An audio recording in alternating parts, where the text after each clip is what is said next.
पहले पहले हॉस्पिटल में विजिट कर रहे थे, ऐसे करते थे, बोले निलंबित करूंगा, काम से निकाल दूंगा। कौन से ऑफिसर को आपने निलंबित करा है, किसके खिलाफ आपने आवाज उठाई?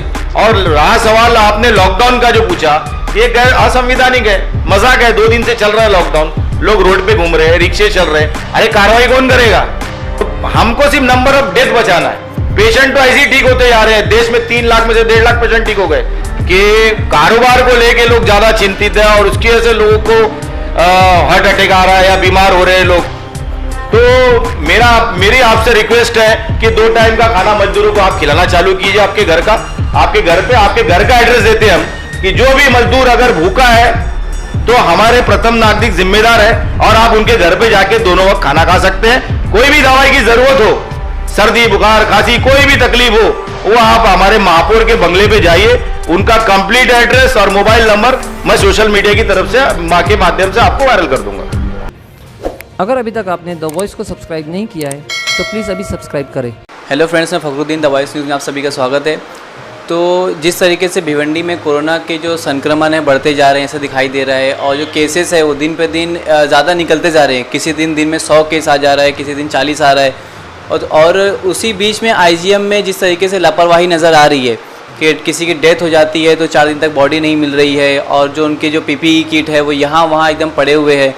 तो उसी बीच हम यहाँ पर शादाब उस्मानी के यहाँ आए हैं और इस बारे में राय लेने के लिए कि इसको रोका जाए तो किस तरीके से काम किया जाएगा और जो कोविड हॉस्पिटल है उसमें क्या इम्प्रूवमेंट लाया जाएगा। देखिए, सबसे पहले इसमें जो प्रशासन की तरफ से जो जवाबदार व्यक्ति भिवंडी में नियुक्त किए गए हैं, खासतौर पे भिवंडी म्यूनिसिपल कमिश्नर और प्रांत अधिकारी जो हमारे भिवंडी से रिप्रेजेंटेटिव है सरकार में, ये दोनों का दायित्व बनता है कि आज ये जो महामारी का दौर चल रहा है इसमें जो सिविल हॉस्पिटल हमारे शहर में प्रशासन के द्वारा बनाया गया है तो उसमें जो फैसिलिटी है वो कंप्लीट अवेलेबल है कि नहीं है।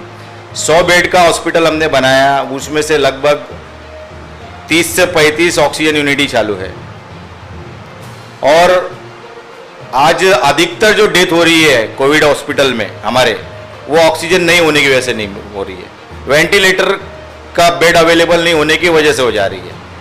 तो जो 100 बेड का जो हमने इक्विपमेंट लगाया हुआ है वो कंप्लीट नहीं है, सारी फैसिलिटी अवेलेबल नहीं है, इसकी वजह से नंबर ऑफ डेथ जो भी हो रही है।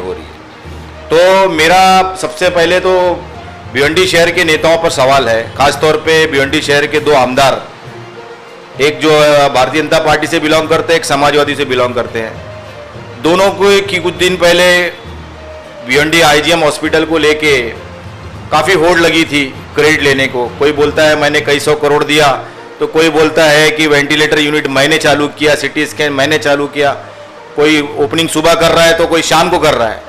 लेकिन ये जो मौतें हो रही है इसकी जिम्मेदारी आप कबूल करने को तैयार नहीं। क्या भिवंडी में जितनी भी ऑक्सीजन नहीं होने की वजह से जो डेथ हुई उसकी जिम्मेदारी आपकी नहीं थी? क्या ये आपका दायित्व नहीं बनता कि ऑक्सीजन नहीं होने की वजह से डेथ हो रही है तो आप जो है वो उसमें ऑक्सीजन की कैसे अवेलेबिलिटी करा सकते हो?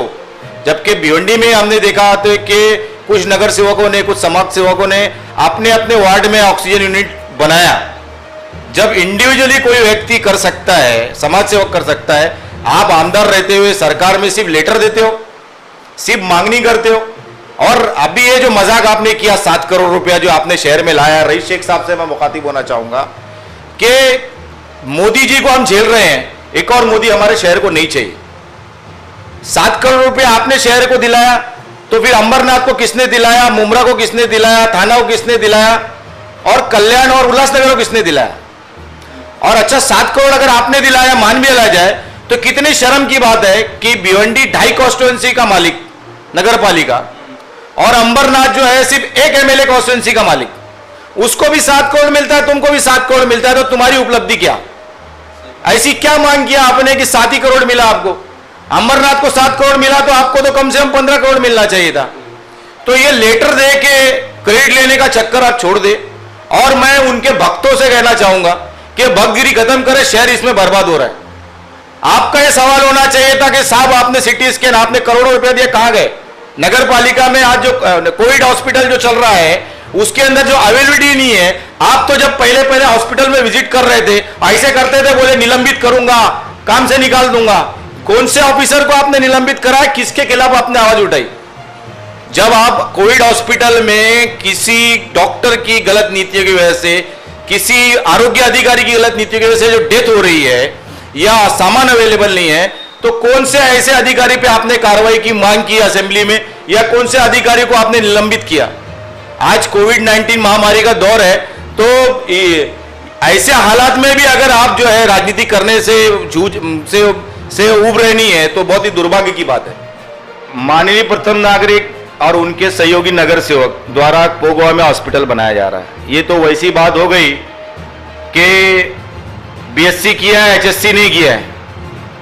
अरे आपके जो आईजीएम हॉस्पिटल जो आप ऑलरेडी चला रहे हो, वहां पे फैसिलिटी नहीं है, एचएससी में फैसिलिटी नहीं है, बीएससी की तैयारी चल रही है। अरे जहां पर आपने इक्विपमेंट पूरा अवेलेबल करना चाहिए वो पहले कर देना चाहिए, बाद में आपको उधर का ध्यान देना चाहिए, मेरी ऐसी सोच है। तो शादाब भाई, जिस तरीके से अभी मेयर ने 15 दिन का लॉकडाउन लगाया है, और साथ ही साथ में क्या ये कोविड हॉस्पिटल के लिए क्या नगर सेवक और महापौर की जिम्मेदारी नहीं बनती है? बिल्कुल बनती है। वो शहर के प्रथम नागरिक है और सरकार तक हमारी आवाज पहुंचाने के जिम्मेदार वही है। लेकिन दुर्भाग्य की बात है कि एक कोविड हॉस्पिटल जो आईजीएम हॉस्पिटल में चल रहा है, उसमें 100 बेड में वो सारी चीजें अवेलेबल नहीं है जो एक कोविड पेशेंट को चाहिए। उसके बावजूद आप जो है 300 बेड की मांग करते हो, 300 बेड का यूनिट खड़ा करते हो। इसका मतलब तुम कहीं ना कहीं से, जैसे विलासर पाटिल के लिए मशहूर है कि कमाने भी देखता है और खाने को भी देखता है और खिलाने को भी देखता है। ये मेरा खुला आरोप है, क्योंकि जिस कांग्रेस ने विलासर पाटिल को मेयर बनाया, वही कांग्रेस माजी में कहती थी करप्शन का से भरपूर अगर कोई नेता है तो विलासर पाटिल है। ये मैं नहीं, कांग्रेस बोलती थी। तो आज जो विलासर पाटिल कर रहे हैं, तो कांग्रेस के सिवाय बाबा बाउद्दीन के और कोई नगर सेवक आवाज नहीं उठा रहा है। क्या कांग्रेस ये मान चुकी है कि वो मेयर जो विलासर पाटिल है वो उनका मेयर है? तो ये मेरा सवाल है कि जो 300 बेड का आप हॉस्पिटल बनाने जा रहे हो, उसकी जरूरत अगर थी तो पहले 100 बेड हॉस्पिटल को कंप्लीट करते, आप पूरे सामान अवेलेबल करते। आप 300 बेड हॉस्पिटल वहां पे कलर कर रहे हो, रिपेयरिंग का काम चालू है।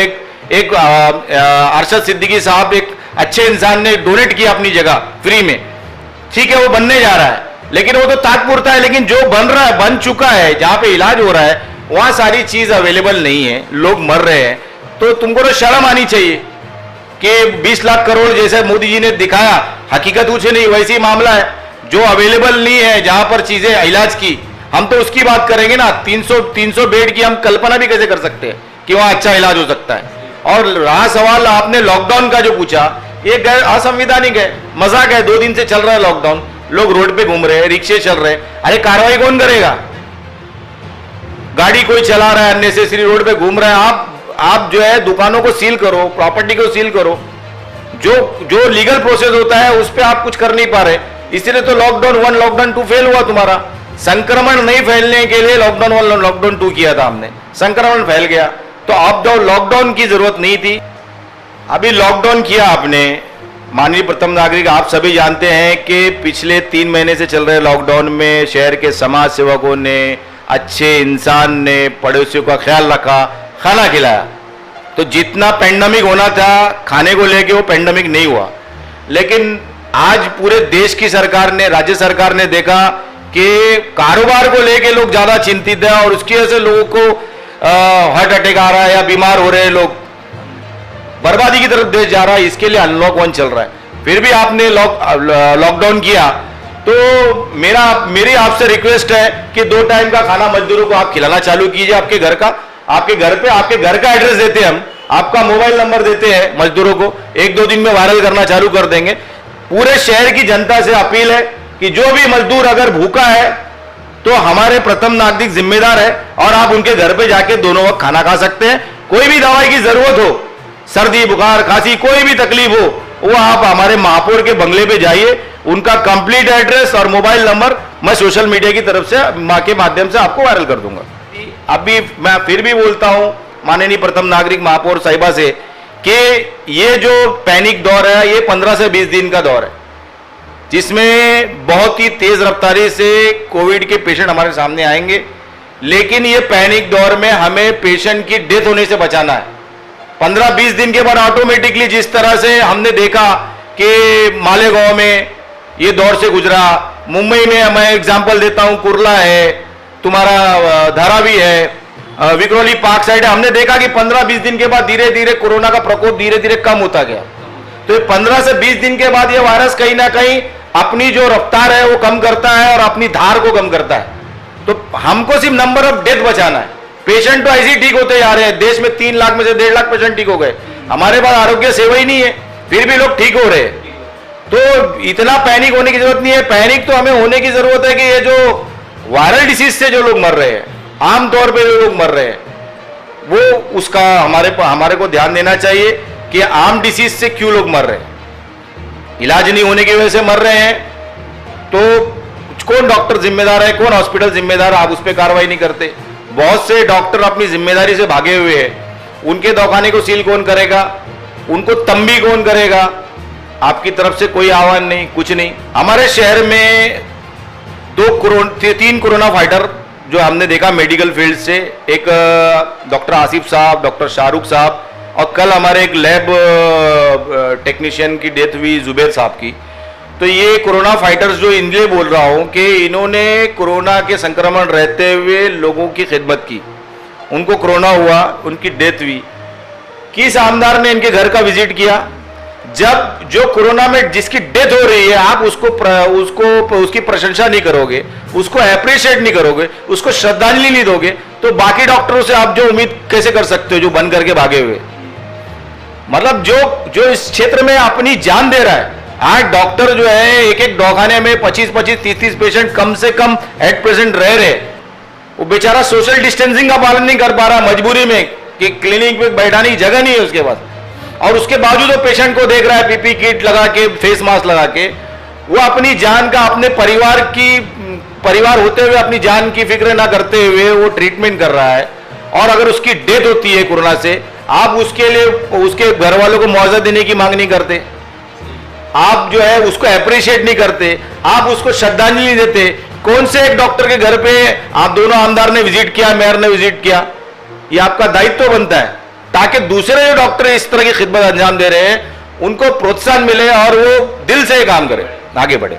तो बहुत बहुत शुक्रिया शादाब भाई हमसे बात करने के लिए, बहुत सी चीज़ों पे आपने क्लैरिफिकेशन दिया। तो ये बात सही है कि हमारे पास जो आईजीएम में जो हमारे पास जो कोविड की फुल फैसिलिटी नहीं है, उसके बावजूद आप 300 बेड का हॉस्पिटल तैयार कर रहे हो। पहले आप जो अपने घर में है पहले उसको देखें, फिर बाद में बाहर निकलिए।